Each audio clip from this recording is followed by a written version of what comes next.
All right, everybody. A little bit of a delay on this video, but I think it was worth it. We had a trailer reaction for Black Panther Wakanda Forever this morning.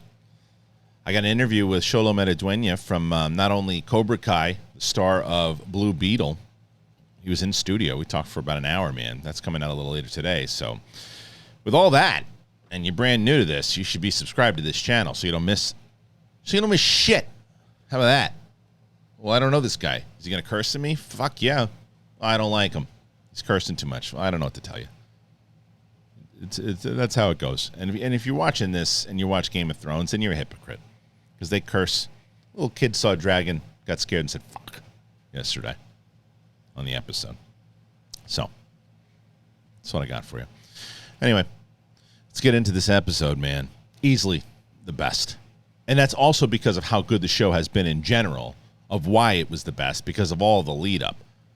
What they're able to do and how they're able to jump back and forth, time jump, if you will, and still keep you invested, because everybody was so worried about it, myself included, of, oh man, everything that Amelia Adcock was doing, is Emma Darcy going to be able to handle the pressure? Boy, did they ever. Holy mackerel. The older version of Rhaenyra is fantastic. Rhaenyra as a character has been fantastic. Darcy is a powerhouse. Powerhouse. Had no idea who they were before. No idea. And I will never forget now. Olivia Cook, I was familiar with her. She's awesome as Alicent as well. But man, this episode just did everything. It had that, what they do so well, and why I think it just relates to the Game of Thrones, if you will, is everything kind of in general of how this show is working, right?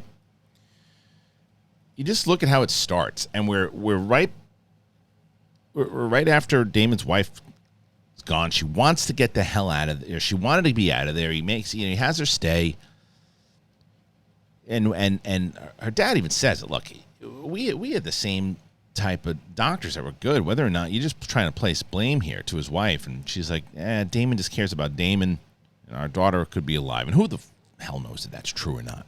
Nonetheless, brings everybody together for a big old shit show, because that's what this was. This is about as dynasty, there's a reference, soap opera as you can get, but in the best way possible.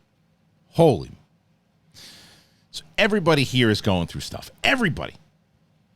You got creepy Wolf Finhard on the Wolf Finhard? Perfect. Let's call him that, because he's not Finn Wolfhard. He's Wolf Finhard. And he's jerking off on pigeons. That guy. Look at him. Gets hammered. Better that he was hammered. I'll tell you that. Better that he was hammered, because he'd probably start jerking off on some squirrels or something. So that creepy weirdo is off passing out, and they throw him. They say, come on, jerk off. Get out of there. His brother, though, we'll get to him in a second. This is his coming out party, man. That kid, Aegon. Not Aegon. What the hell's his name? Not Aragorn. Eamonn. So anyway, this whole thing, that's what I love about the show, is the fact that you can be here in this funeral for whatever it was, 10, 15 minutes, and sometimes you're just like, all right, let's move to the next scene. Not once did I think that. With Larys basically having to go into the ocean, he's battling all this stuff internally, and what they do with him in this episode is great. Rhaenyra knows she's on the defense. She's always on the defense right now, and her and Alicent are just at ends, man, at odds ends. And the king, how he has lasted this long is good for him, because we all thought he wasn't going to last the time jump. He's so good. Oh, he's so good. I don't mind the king. Kids are bastards. We all know that. She knows that. Everybody knows that. But you can't say that, because shit will go down. And shit goes down because of it, obviously. But there's just so much. There's so much going on. Everybody, between the Valerians and the Targaryens, and everybody's trying to get control. And I love that. I love the dynamic of it all, because it's this setup. The way that they're able to set things up and put these little pieces together, going, okay, And it doesn't feel repetitive. It's not like, oh, we get it. So-and-so wants the throne. She's not ready. She doesn't know she's going to be the queen. I never feel like that ever. And a lot of other shows do that. It's just they rehash the same shit. They continue to tell you that story, but it's like, but there's a reason for it, and there's a piecing of it together. And now, not only are our players involved, and now the kids are really getting involved. And so someone wrote this on my reaction to the episode last night. And I don't know how true it is or not. I asked the person if they had a link for it, but they said that HBO apparently wanted them to start at episode 8. And the showrunners were adamant that 1 through 7 had to be that setup to get us to what 8 and the entire show is about. Now, again, I don't know. I've heard the only reason I mentioned it also is because I've heard similar things to that before. That they weren't sure how much of setup they wanted to do. And because I think in the books, there's just kind of mentions here and there, and it's really about the Civil War. And boy, are we getting to that Civil War. But man, just a lead up in the idea of everything kind of, what's happening, and the fact that you get creepy Aegon who's talking about his sister, and it's Eamonn who's you can just tell this is the kid that's supposed to be the leader. Aegon ain't gonna last, man. He's gonna wind up jerking off on the wrong person, a bear, and then the bear's gonna kill him. He can't. He's not gonna last. There's no chance. I think the battle, Eamonn to me is starting to turn. What this show also does very well is it puts you in a position to root for somebody, and then you're rooting against them instantly, and vice versa. And they do that dramatically in this episode.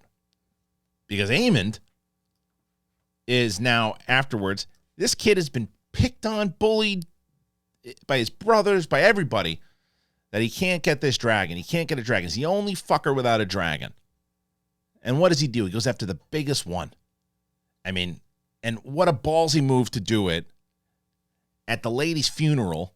She's dead. She don't got a dragon no more. Kids need him. Tough shit. Should have made the move. I'm making the move. And this is like straight up Succession shit. And he's going right at the dragon's like, who's this little turd? And he starts screaming out the Targaryen at him. He's like, all right, you know the words, you know the language. I'm going to fly up, see if you can hold on. And he does. And he's flying up on the thing, and he's flying around out there. And I'm like, all right, good for this kid. Yes. And he's on his adventure, and he's screaming, he's yelling, he's almost falling off. There were times I was like, it'd be hilarious if the dragon just set him on fire. But then again, you knew that wasn't going to happen. He was going to do it, and he did it. And I was like, this is great. Look at this. And everyone's like, oh, someone stole the big fuck dragon. Who did it? And I should also, I don't want to jump over one of the biggest moments here, obviously, is that we know, look, Larys and Rhaenyra have that relationship. She's not, in his eyes, she's not doing anything wrong. She can bang whoever she wants. He doesn't care. He doesn't care. They have an arrangement. It's everybody else that has a problem with it. They talked about it 10 years ago. They're both cool with it. They understand. They're not sneaking around on each other. She knows he's got his dude. He knows she's got whoever she wants, and they're cool with it. And one of the things that happens here is we know that this has been going on forever. Her and Daemon finally, it happens. And there's a great moment in the beginning that I also don't want to skip over of the fact that the king is just trying to, the king's been consistent, and he's just like, all right, look, I kicked you out 10 years ago. Come on back. And Daemon's like, no way, dude. Screw you. I don't need you. It's not him that gets him back. It's Rhaenyra. And they finally, they consummate. And man, it's like, okay, that goes down, and it's so weird. The music that they're playing, it's like a romantic music, and you're like, this is weird. She's banging her uncle. I mean, granted, she was married to her cousin, but she wasn't really banging him. And so now, her and her uncle continuing that creepy Targaryen. I wonder why these kids are all messed up with the white hair and beating the piss out of each other and blowing loads on pigeons. What do you expect? Anyway, so here's this kid, Eamonn, and he comes back and says, all right, look, his cousins come to greet him, so I think, because Daemon and Rhaenyra realize that someone stole the dragon. They're like, who was it? That tips them off. And then the cousins go down there, and the cousins are like, hey, man, you stole my You stole my mom's dragon. And I thought the kid's going to go, well, yeah, listen, I had to do it. He goes, fuck off. And he's just a dick. He turns into Joffrey all of a sudden, like that. Confidence. 10-foot dick, this kid. Out of nowhere. I mean, I guess you conquer the biggest dragon. But I mean, this kid, he's coming in going, yeah, your mother's dead. Deal with it. I got her dragon now. Fuck off. And you're like, whoa, kid. He's picking up rocks, trying to smash heads. They're all trying to kill each other. The cousins. Now they're going to be brothers and sisters pretty soon. Right? Yeah. It's a Brady Bunch over in that house now. Fucked up Brady Bunch. Anyway, so they're all fighting, and this kid's fighting them all off. This Eamonn kid. But the little guy who they keep, he's like the Jon Snow, I feel, that kid. Rhaenyra's oldest, right? Because when the little guy got punched in the nose, I was like, oh, I felt bad. I felt really bad. Because it was the little yelp that he gave out. I got 2 kids, so I've heard that yelp before. And they hurt themselves like, oh, man, I feel terrible for that kid. And I thought one of them was going to eat it. And he didn't. Didn't eat it. He got his eye slashed out. He's a tough little fucker, that kid. He really is. I didn't know what was going to be with that kid. I really didn't know. But, man, this guy went through it, too. This poor guy. Not only does he lose his daughter, thinks he loses his son, but we'll get into that in a minute. But here's this kid. Creepy Eye Magoo. He's gone. He's got one eye. Patch. We're going to call him. He's like if Draco Malfoy was a badass, it'd be this kid. Because this kid's sitting down on the throne. Look at him. Look at him. Everybody else is sitting around, and he just throws Eamonn under the bus, doesn't give 2 shits about it. Who told you that? Who told you that lie? Who told you? Eamonn. He's a dickbag. I don't care if he gets in trouble. He's not going to rat his mom out. It's Eamonn. But I liked Eamonn's answer during this whole thing. Everybody knows. What do you mean? Everybody knows. It's like the Richard Gere gerbil thing. Everybody knows. Everybody knows. Grandpops. That whole thing. Man, that was so intense. It was like that when we were watching that wedding and everybody's on the edge of their seat like, oh, what's going to happen? What's going to happen? You leave from the kids trying to kill each other. And the actor that played Eamonn was talking about it too. He's like, it's mental, man. They're all trying to kill each other. They're not like just fighting. They're trying to kill each other, those kids. And you come back, and it's like, they took my kid's eye. What are you going to do about it? He's like, what's happening? He's trying to find out. And then he said, well, he called them bastards, and the kid's protecting himself. So there's this inherited. This is like the whole setup for that Civil War. I mean, we've already gotten to the setup, but this is it. This is like one of the first real big battles as they're sitting there, the greens and the blacks, and they're talking and I loved what happened with Sir Kristian here. I loved it because Alicent's like, do me a favor, go get the eye, do it. You're sworn to me. He's like, I'm sworn as your protector. He didn't do that. All right, I'm doing it. He said, I'm not an asshole, and I'm not stupid. I go try to take this kid's eye out. I'm not gonna make it very far. And he doesn't. He reacts when it's time to react, which I loved. This kid's just sitting there, and Daemon just watching them all just go after each other, and he goes in action when it's time, right? Because this moment, man, these two lifelong friends are now bitter enemies, and Alicent just loses it. She's like, my kid, I'm playing by all the rules. And by the way, we didn't mention that her dad is back as the Hand of the King. We'll talk about that in a second. And there's this moment of them. She's like, now they see, Rhaenyra says, now they see you as you are. Go ahead, do what you're going to do. Kill me. They're going to see it. She's turned into Cersei because it's like, it's watching like the dark side just completely take over, because that's what's happening here. It's like everything all the right that she tried to do, she feels like she's tried to do right, and by doing right, her husband just will always protect his daughter no matter what. I happen to think in this one, he was doing the right thing. I think he was doing the right thing. The kid was defending himself. A little asshole with the dragon. Look, he took the dragon. I think he had the right to the dragon. He made his move. That's them the rules. Was it a creepy move? Was it a shit move to do it at the funeral? Yeah, but them the rules. I'm okay with that. But then to start smashing heads with rocks, he should have just said, take it up with my lawyers. Walked out. Don't fight. Just take it up with them. Doesn't matter what you say. I don't give a shit. I got the dragon. Eat shit. But getting yourself into that fight. But what an answer by this kid. You know what? It's cool. I lost an eye, but I got a dragon out of it. And Hightower says the same thing. He's like, yeah, the kid's right. It was worth the price. And man, all of it, the way the whole thing leads. And then when Sir Kristian does go into action after, this whole thing, after the cuts and all that, and Daemon then sets up like this shot here. If you're listening on audio, then I'm looking at Daemon and Rhaenyra standing next to each other. He's protecting his, I guess, soon-to-be stepsons.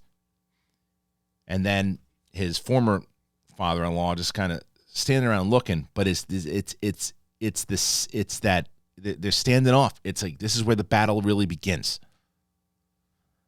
And that whole thing just worked. And then Alicent has to have this conversation with her father, and I loved it. Oh my God, I loved that scene. She's like, it reminded me of Eminem in 8 Mile when he's like, okay, here's what you're gonna say. Boom, this is everything that I've done wrong.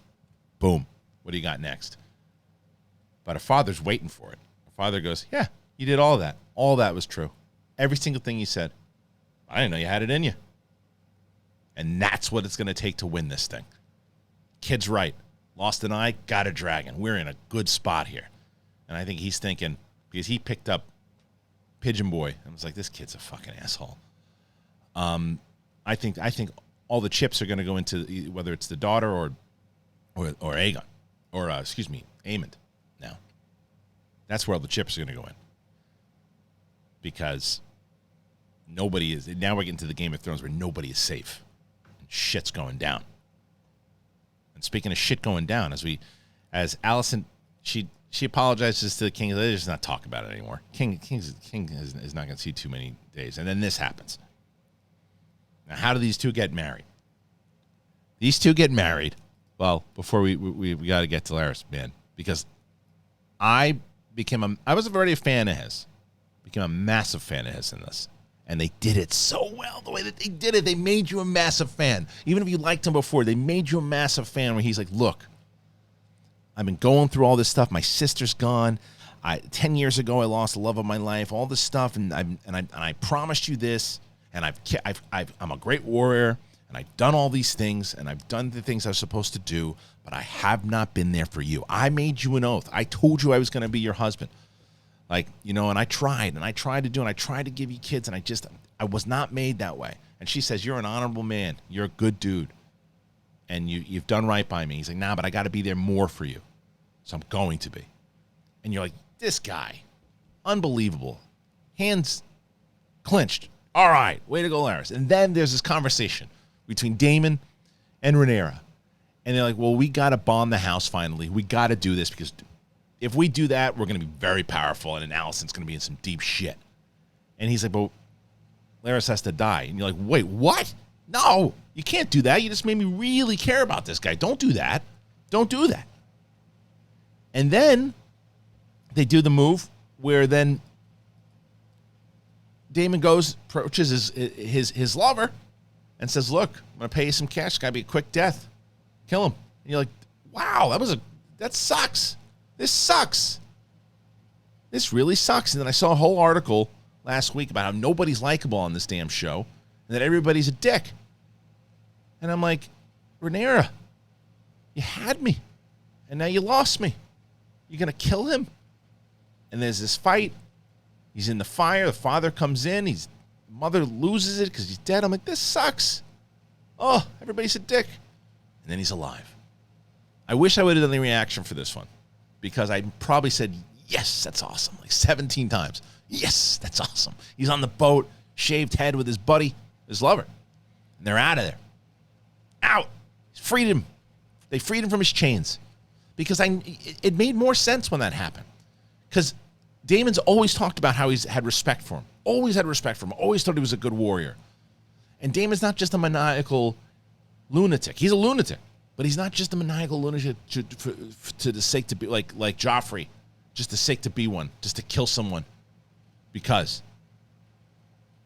And even though there was a reason behind it, if he could free, he liked him, and clearly they let him go. I loved it. Thought it was so great. I hope it doesn't come back to bite him in the asshole. It might. But anyway, the music was playing with those two, how romantic it was supposed to be. I'm like, you realize it's the cousin and the uncle, right? Or the niece and the uncle, right? Whatever. That's what this show is. Either way, that whole setup, and it just takes you through this adventure. It's craziness. It's crazy. So much. And then, oh yeah, I don't want to leave this guy out, because now Alicent now is going full Cersei. She's getting Cersei's town. And I think she's got to. And now she's dealing with this creep of the week. This guy is just, people are talking about how this guy is not Littlefinger. This guy's full on Ramses or whatever his name was. I think Hightower is more Littlefinger. Otto is playing those. Otto is playing the politics well, and he's playing the long game. This guy, he says, "Look, I know you said you want to take off the kid's eye. I'm free this Thursday. What do you got? You want me to do it?" She's like, "No, don't take the kid's eye out, because I just cleared it up, made it seem like everything was good. But I am going to reward you. Like I already did, and I made you you're the new head of the castle now. But I'm going to need you, and I'm going to need you to keep your mouth shut. But I am going to use you as my pit bull." And they're both building up. Oh, this show is so good. It's so rich. It's rich. Someone also mentioned in the comments, and I wonder what you guys think about this. I want to hear your comments. Someone said that they think that this could be an anthology series, that because it takes place, whatever it is, 200 years before Daenerys, that this season's all about this range of Targaryens, and then next season will be in the new crop, the legacy after that. What do you guys think? I think that's a risk, because you're so attached to these characters, but I don't know, the casting is so good, this show. Emmett Darcy is awesome. Olivia Cook is awesome. Everybody in the show is awesome. Everybody. God, I love this show. It's so good. It's my favorite show on television right now. There's no doubt about it. I want to know about you guys. What do you think? You liking it? Dig it? You like this episode? Tell me what this episode. Tell me about it. Tell me what you think. I want to talk about it. I want to have conversations. And hit that subscribe button, will you? Show a little class. Just announce. I don't like that you told me to show some class. Well, why? If you have class, you want to show it. If you don't have class, then that's why you'd be offended. Anyway, thanks for joining us. I appreciate you. And we'll see you on the flip side. Peace.